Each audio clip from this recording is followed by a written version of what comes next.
இவங்க என்னப்பா அழுதே சாதிச்சிருவாங்க போல. என்னால் கண்ட்ரோல் பண்ணாத மாதிரி நடிக்க முடியல. என்ன பண்ண சொல்கிறீங்க? புரியல. அப்போ ஒரு வாட்டி 2 வாட்டி மயக்க போட்டு வீழ்ந்தா அது நடிப்பு. டெய்லி மயக்க போட்டு வீழ்ந்துட்டே இருந்தால் அது நடிப்பு இல்லையா?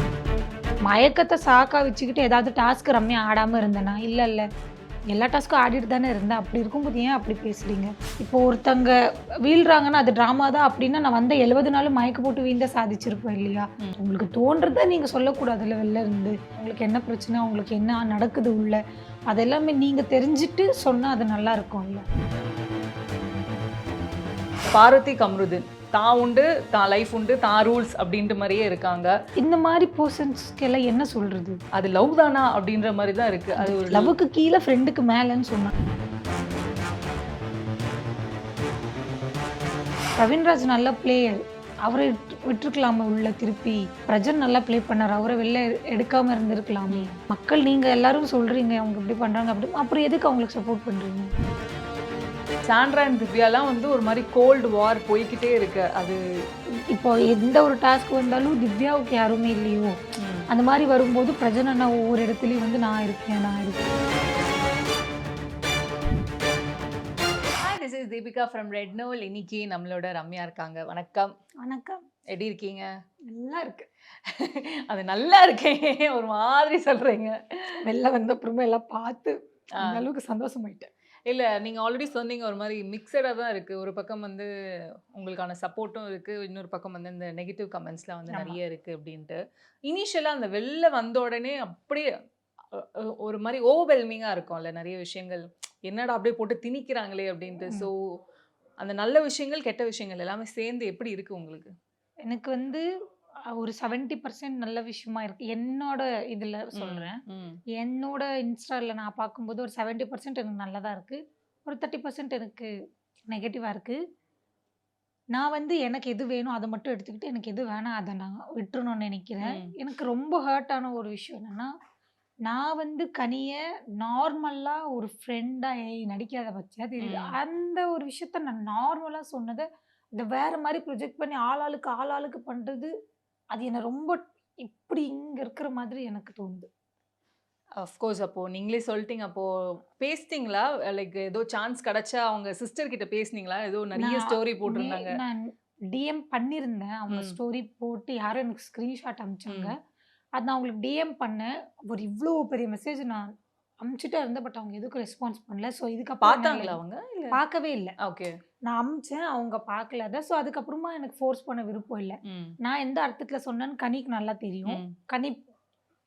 கனி வெளில வந்தப்புறமா அவங்கள கேட்டு தெரிஞ்சுக்கிட்டோம். நான் வந்து எந்த ஒரு இடத்துலையும் கனியை பேட் ஃப்ரேம் பண்ணணும், அவங்க கேரக்டரை மிஸ்யூட் பண்ணணும் அப்படின்னு சொல்லி நான் சொல்லலை. நான் நார்மலாக எனக்கும் அவங்களுக்குள்ளே இருந்த ஒரு விஷயத்த நினச்சி தான் நான் அந்த மாதிரி சொன்னேன். நான் நாமினேட் எவிக்ட் ஆகிட்டு வெளில போயிட்டேன்னா நீ எனக்காக அழுகணும் அப்படின்னு சொல்லியிருந்தேன். ஐ திங்க் நீங்கள் இதை கெமிக்கிட்டையும் சொல்லியிருந்தீங்கன்னு நினைக்கிறேன். நான் கெமியுமே வந்து அவங்க எலிமினேட் ஆகிட்டு வரும்போது சொன்னாங்க, நாங்க இதெல்லாம் பேசிப்போம், நாங்க வெளில வந்தா நீ அழணும், நீ வெளில வந்தா நான் அழணும் அப்படின்ட்டு நார்மலா பேசிப்போம்.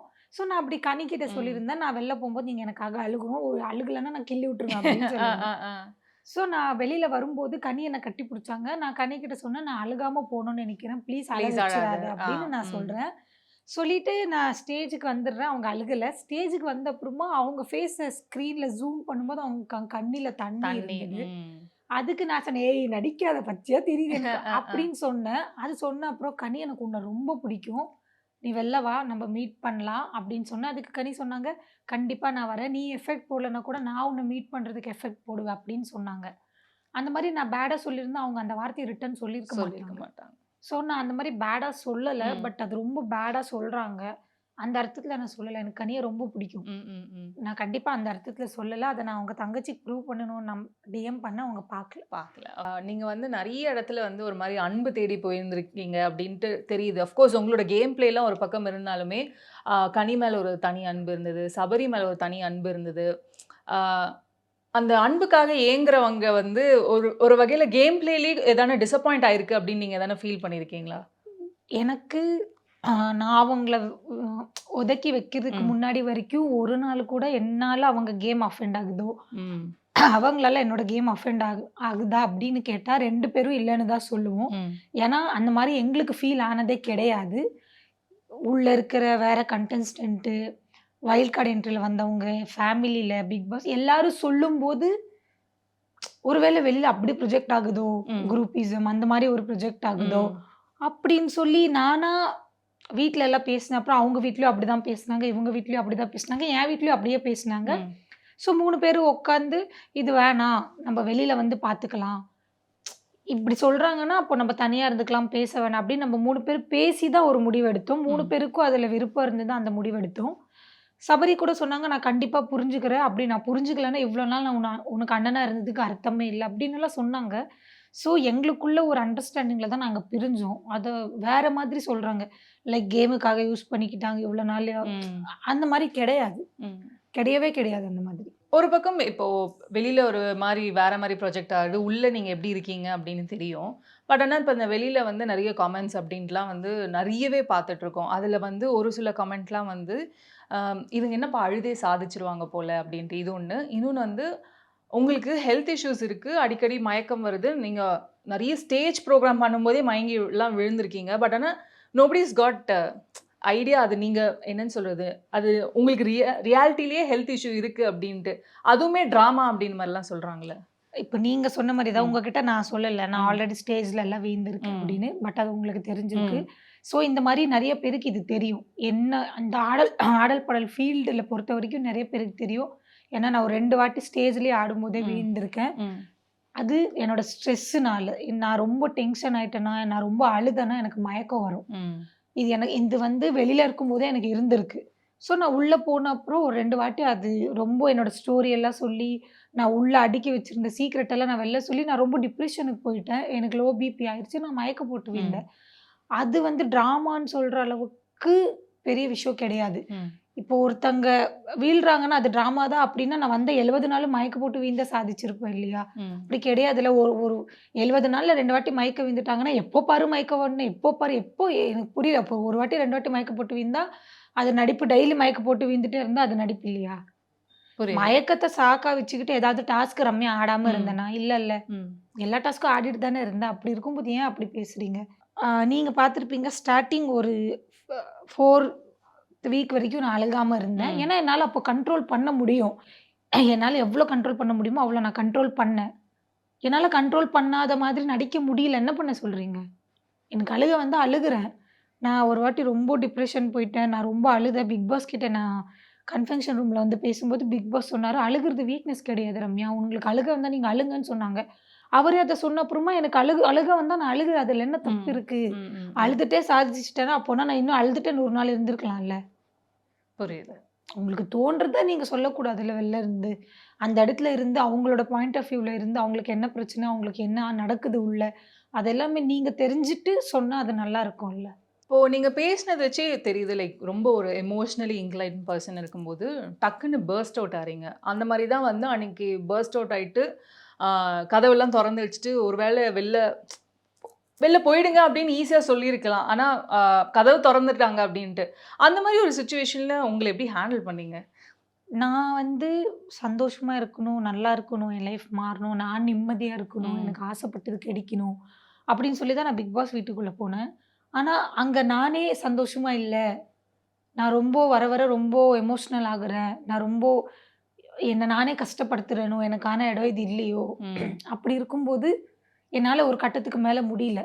ஓகே நம்ம சொல்லிட்டு கிளம்பிடலான்னு சொல்லி நானா விஜய் சேதுபதி சார் கிட்ட சொன்னேன். என்னால இங்க இருக்க முடியாதுன்னு சொல்லி. நான் போகணுன்ற மைண்ட்ல தான் சொன்னேன். அதுக்கப்புறம் திவ்யா, சாண்ட்ரா, பிரஜன், ஷபரி எல்லாரும் வந்து, "நீ எதுக்காக வந்தன்றத மறந்துட்டு இருக்க. நீ கோவத்துல ஏதோ ஒரு முடிவு எடுக்குற. ம். யோசி. உன் வீட யோசி. நீ வந்த இடத்த யோசி. இது எவ்வளோ பெரிய அவங்க அத சொல்லும்போது, ஆமால்ல இது இவ்ளோ பெரிய ஸ்டேஜ். நம்ம எதுக்கு இவ்ளோ ஈஸியா அத வேணான்னு சொல்றோம். நம்ம பண்றது தப்பு. கோவத்துல ஒரு முடிவு எடுக்கக்கூடாது. வலியில ஒரு முடிவு எடுக்கக்கூடாதுன்னு சொல்லி, என்ன நானே திருத்திக்கிட்டு, திருப்பி கேமரா கிட்ட போயி, இந்த மாரி நான் சொல்லியிருக்க கூடாது அப்படின்னு சொல்லி, நான் மன்னிப்பு கேட்டு, எவிக்ட் ஆயிட்டு வெளில வந்த அப்புறமாவும் பர்சனலா விஜய் சேதுபதி சார் கிட்ட நான் மன்னிப்பு கேட்டுருக்கேன். ஸோ இதெல்லாம் வந்து it is all about you அப்படின்னு இருக்கும்போது, கம்மிங் டூ கண்டெஸ்டன்ட்ஸ். ம். சில கண்டெஸ்டன்ட்ஸ் பத்திலாம் பேசியே ஆகணும் அப்படின்ற ஒரு நிலைமை வந்து வெளியில அப்படி இருக்குன்னு தான் சொல்லணும். பிகாஸ் இப்போ ரீசென்ட்டா வந்து திவ்யா ம். அண்ட் சாண்ட்ரா இஷ்யூ தான் அப்படியே பூதாகரமா வெடிஞ்சு செதறுது அப்படின்னு தான் சொல்லணும். And half course when Sandra came out அவங்க ரொம்ப எமோஷனல் ஆயிட்டாங்க. ஐ மீன் சாரி, நீங்க வெளில வரும்போது சாண்ட்ரா ரொம்ப எமோஷனல் ஆயிட்டாங்க. அண்ட் சாண்ட்ரா அண்ட் திவ்யாலாம் வந்து ஒரு மாரி கோல்டு வார் போய்க்கிட்டே இருக்கு. அது வெளியில வந்து வேற மாரிலாம் ப்ரொஜெக்ட் ஆகுது. அது அது நீங்க வந்துட்டு பார்த்தீங்களா என்னன்னு இல்ல தெரியல. நான் இன்னும் எந்த எபிசோடு பார்க்கல. ம். பட் எனக்கு நெறைய இன்டர்வியூ எடுத்தவங்க இதே ஆ. கொஸ்டின் ம். கேட்டாங்க. அப்போ எனக்கு புரிஞ்சுது. நான் எல்லார்கிட்டயும் சொன்னது தான் உங்ககிட்டயும் சொல்றேன். ம். எந்த ஒரு இடத்துலயும் திவ்யா, சாண்ட்ரா பேர சொல்லி எந்த வார்த்தையும் பேசினது கிடையாது. ம். ஸோ சாண்ட்ராக்கு வந்து அவங்க அந்த சிச்சுவேஷன்ல இருக்கும்போது திவ்யா வந்து இந்த மாரி உன்னோட துணி எடு, ட்ரே எடு அப்படின்னு சொன்னது அவங்களுக்கு ஹர்ட் ஆயிருச்சு போல. பிரஜன் போயிட்டான்றது கூட நீ யோசிக்காம உனக்கு இடம் வேணும்னு நீ யோசிக்கிறியே! ம். அந்த மாதிரி சாண்ட்ரா அப்படி பார்த்தாங்க. அதுக்கப்புறம் அவங்க இப்ப திவ்யாவ பிடிக்காம போயிருச்சு. ஸோ திவ்யா ஏதாவது சொன்னா, என்ன ஒரு வேளை என்ன சொல்றாளோ! அப்படின்னு அவங்களுக்கு அது தோண ஆரம்பிச்சிருக்கும். பட் ஆனா திவ்யாவோட வந்து ஐ திங்க் ஒரு 4 நாள் சாண்ட்ரா கிட்ட பேசாம இருந்தாரு பிரஜன் அண்ணா. அண்ட் பிரஜனும் திவ்யாவும் பேசிட்டு இருக்கிறதுனால ரொம்ப ஒரு பொசெசிவ் ஆயிட்டாங்க.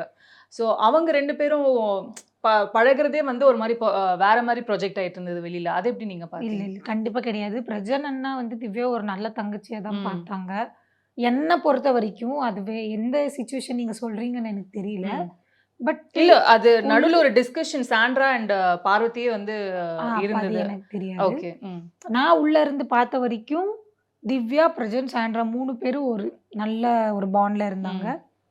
திவ்யா இப்போ எந்த ஒரு டாஸ்க் வந்தாலும் திவ்யாவுக்கு யாருமே இல்லையோ! ம். அந்த மாரி வரும்போது பிரஜன் அண்ணா ஒவ்வொரு இடத்துலயும் வந்து நான் இருக்கேன், நான் இருக்கேன். ம். அப்படின்னு ஒரு ம். விஷயத்த ம். அவரு சொல்லுவாரு. ஸோ, அப்படி இருந்த ஒரு பாண்ட் தான் அது. அது தப்பா சாண்ட்ரா பார்த்தாங்களான்றது எனக்கு தெரியாது. ம். என்னோட கண்ணுக்கு என்னைக்கும் அது தப்பா தோணுனது கிடையாது. Okay. So Divya, Sandra okay. அவங்க ஒரு பக்கம் இருந்தாலும், அடுத்தது most talk to person in the house அப்டின்னா பார்வதி. ஆ எனி டைம் எந்த ரூல்ஸும் நான் ஃபாலோ பண்ண மாட்டேன்ப்பா அப்டின்ற ஒரு ஜோன்ல வந்து இருக்கிறாங்க பார்வதி. அண்ட் இப்போ ரீசென்ட்டா ஒரு கிளிப்பிங் வந்து ஷேர் ஆயிட்டு இருந்தது. அதாவது ஒரு இடத்துல வந்து சபரி அண்ணா வந்து உங்கள ஏதோ பீன் பேக் வச்சு அடிக்கிறதும், அந்த கிளிப்பும், இன்னொரு கிளிப் வந்து பார்வதிய கிக் பண்றதும் அப்டின்ட்டு. அந்த கிளிப் வந்து வைரலா ஆக்சுவலி மேஜரா இது 2 விட இது பார்வதி இது கிக் பண்றது. அது கீழ கமெண்ட்ஸ் ஃபுல்லா வந்து do it again, do it again அப்டின்ட்டு. ஸோ ஆமா, நான் அந்த மீம்ஸ் அதான் பார்த்தேன். ஒரு மாதிரி எல்லாருமே ஒரு வன்மத்தோட இருக்காங்க. நான் வெளில வந்த அப்புறமா ம். அது நடந்திருக்கு. அதுக்கு முன்னாடி ஃபர்ஸ்ட் ஆக்சுவலி ஷபரிய பார்வதி தான் போய் ஆமா. அந்த அடிக்கிற கிக் மாரி பண்ணி பண்ணியிருக்கா. ஆமா. அவன் அப்படி இல்ல நான் காட்டுறேன் வா அப்படின்னு அவன் சும்மா தான் ம். தள்ளியிருக்கான். அது அப்படி அது வீழ்ந்திருக்கு. அது மீம்ஸ் எனக்கு மாரி ஆச்சு. செம்ம ஃபன்னா இருந்தது ஆக்சுவலி. ஸோ அதுதான். இப்போ என்னன்னா, அ பார்வதி ஒரு மாரி அந்த கமெண்ட்ஸ் நான் வச்சு தான் கேட்கணும்னு இருந்தேன். பிகாஸ் எவ்ரிபடி ஹேட்ஸ் பார்வதி அப்டின்ற அளவுக்கு தான் வந்து மாறிடுச்சு. பிகாஸ் எதுவுமே அவங்க ப்ராப்பரா பண்ண மாட்டேங்கிறாங்க. ஆ தான் உண்டு, தான் லைஃப் உண்டு, தான் ரூல்ஸ் அப்டின்ட்டு மாரியே இருக்காங்க. அண்ட் பார்வதி கம்ருதீன்.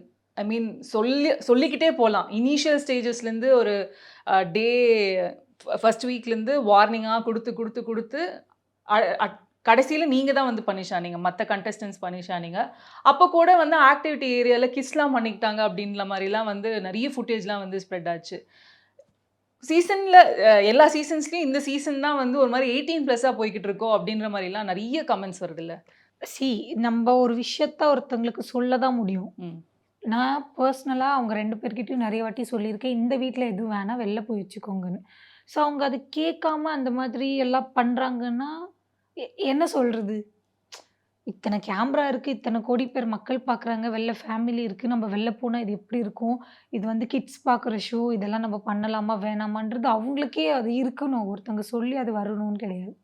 அவங்களுக்கே இல்லாத ஒரு விஷயம். லைக் இந்த பாலு, இந்த டீ, முட்டை எல்லாம் போன அப்புறம் கூட அவங்க 2 பேரும் நார்மலா அவங்க உலகத்துல அவங்க இருந்தாங்க. ம். ஸோ இந்த மாரி பெர்சன்ஸ்க்கெல்லாம் என்ன சொல்றது? ஒண்ணும் ஏன் சொல்றதுக்கு இல்ல. சொல்றதுக்கு எதுவும் இல்ல. ம். உன்னால உன்னால நீ வெளில வா. அப்பதான் உனக்கு தெரியும் உனக்கு என்ன பேர் என்ன இருக்குன்றது. வாட் இஸ் ஈவன் அது லவ் தானா? அப்டின்ற மாரி தான் இருக்கு. அது அது ஒரு லவ்வுக்கு கீழ ஃப்ரெண்டுக்கு மேலன்னு சொன்னாங்க. அதுக்கு என்ன அர்த்தம்னு எனக்கு தெரியாது. எங்க ஊர்ல அதுக்கு எந்த அர்த்தமும் கிடையாது. சீரியஸா எனக்கு புரியல புரியல. அது ம். என்னன்னு. இப்போ இவ்ளோ எனக்கு ஒரே டவுட் என்னன்னா, இவ்ளோ அவங்க 2 பேரும் பண்றாங்கன்னு தெரிஞ்சு ஏன் மக்கள் இவ்ளோ சப்போர்ட் பண்ணி ஓட் போடுறீங்க? ம். பிரவீன்ராஜ் நல்ல பிளேயர். அவர விட்டுருக்கலாமே உள்ள திருப்பி.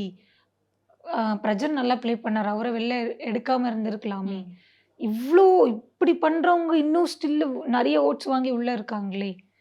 மக்கள் நீங்க எல்லாரும் சொல்றீங்க, அவங்க இப்படி பண்றாங்க அப்படி. அப்புறம் எதுக்கு அவங்களுக்கு சப்போர்ட் பண்றீங்க? ம். புரியுது. பண்ணாம இருக்கலாம். ஓகே. இப்போ நீங்க சொன்னீங்கல்ல, லைக் நல்ல பிளேயர்ஸ்லாம் ஆக்சுவலி வெளில வந்துட்டாங்கன்ட்டு. ஒவ்வொரு வாட்டி வரும்போதெல்லாம் ஈவன் கெமி கூட நல்ல பிளேயர் தான். பிரஜின், பிரவீன் எல்லாருமே நல்ல பிளேயர்ஸ், டிசர்விங் பீப்பிள் ஆமா. உள்ள இருந்திருக்கணும் அப்படின்ற மாரிலாம் சொல்லும்போது, உள்ள இருக்கிறவங்க இன்னும் தேவையில்லாம உள்ள இருக்காங்க அப்படின்னு சொல்லும்போது தான் நெறைய பேர் சொல்லிட்டு இருந்தாங்க. அஃப்கோர்ஸ் இப்போ வியானா வந்துட்டாங்க. வியானாவும் அந்த லிஸ்ட்ல இருந்தாங்க. அரோராலாம் இருந்தாங்க. பட் ஆனா, அரோரா இப்போ வந்து ஒரு மாரி கேம் மாறிருக்கு. இப்ப தான் அவங்க விளையாடுறாங்க. ஆனா டே 70 ஆயிடுச்சு. டே ஆமா. 78 அவங்க இப்ப இப்போதான் ஒரு 3 to 4 வீக்ஸ் அதான் ம். விளையாடுறாங்க. ஸோ அப்படி பார்த்தா 5த் வீக்லயே பிரவீன்ராஜ் வெளில போனாங்க. ம். அவங்களுக்கு பதிலா அந்த நாமினேஷன் லிஸ்ட்ல நான் இல்ல. அரோரா இருந்திருந்தாங்க. அரோரா மேபி போயிருக்கலாம். ம். பட் பிரவீன்ராஜ் போயிட்டாங்க. ஓகே. ஸோ இப்போ அரோராவோட கேம் பிளே மாறி இருக்குல்ல. இப்போ அவங்க வந்து கட் அண்ட் ஸ்ட்ரெய்ட்டா நெறைய விஷயங்கள் சொல்றாங்க. ம். ஸோ அத பத்தி. நான் என்ன நினைக்கிறேன்னா, இப்ப இவ்ளோ அழகா பேசுற நீ, அப்போ ஃபர்ஸ்ட் வீக்ல இருந்தே நீ பேசியிருக்கலாமே! ம். அப்போனா நீ என்ன ப்ரொஜெக்ட் பண்ற? ஃபர்ஸ்ட் வீக்ல இருந்து 5த் வீக், 6த் வீக் வரைக்கும் நீ ஒண்ணும் தெரியாத அமைதியா இருந்த. ம். அதுக்கப்புறம் இப்போ திருப்பி நீ நல்லா ஆடுறன்னா, அப்போ உன்ன மாதிரியே பிரவீன்ராஜ் உன்ன மாதிரி இல்லல்ல. உன்ன விட நல்லா ப்ளே பண்ணாரு. ம். நல்லா எல்லாத்துலயும் எஃபெக்ட் போட்டாரு. பட் அவங்கள எதுக்கு எவிக்ட் பண்ணாங்க? அது ஒரு கேள்விக்குறியா தான் ஆமா. இருக்கு. எஸ்.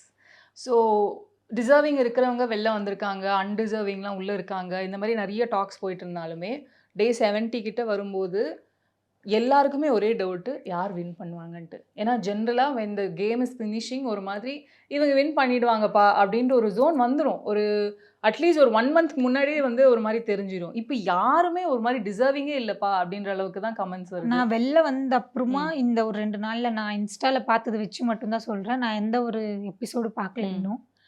இன்ஸ்டால வச்சு பார்த்தத வச்சு சொல்லணும்னா, ஐ திங்க் வினோத் இல்லன்னா திவ்யா வின் வின் பண்ணுவாங்கன்ட்டு. பண்ணுவாங்கன்னு தோணுது.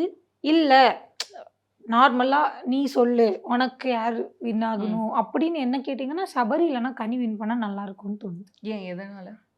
எதனாலன்னா, எல்லாரும் சொல்றாங்க சபரிக்கு இன்னொரு ஃபேஸ் இருக்கு. வெளியில சபரி வேற மாரி. உள்ள ம். வந்து இந்த மாரி சபரிய நான் வெளில பார்த்ததே இல்ல. இவன் வந்து நடிக்கிறானோ, அந்த மாரி திவ்யா, கமருதீன் எல்லாரும் சொல்லியிருக்காங்க. ம். பட் அந்த சபரிய நான் பார்த்தது கிடையாது. நான் ஃபர்ஸ்ட் வீக்லேருந்து சபரி எப்படி பார்க்குறேனோ, இந்த வீக் வரைக்கும் நான் சபரி அப்படிதான் பார்க்குறேன். ஆமா, ம். அப்படிதான் இருக்கான். ஸோ, ஹி டிசர்வ்டுன்னு தோணுது. கனின்னு வந்தீங்கன்னா, ஆ ரொம்ப சுகர் ஃபேக்டரியாவே விஜய் சேதுபதி சார் சொன்ன மாரி ரொம்ப சுகர் ஃபேக்டரியாவே இருந்தாங்க. இப்போ நல்லா கேம் ப்ளே பண்றாங்க ம். ஓரளவுக்கு. ம். பேசுறாங்க, ஓப்பன் அப் ஆகுறாங்க. லைக் குரூப்ல தான் இருக்காங்க. பட் அது இல்லாம நல்லா ப்ளே பண்றாங்க. So okay. அவங்க 2 பேர்ல யார் ஜெயிச்சாலும் எனக்கு ஹேப்பி தான். ஹேப்பி தான். எஸ். ஓகே.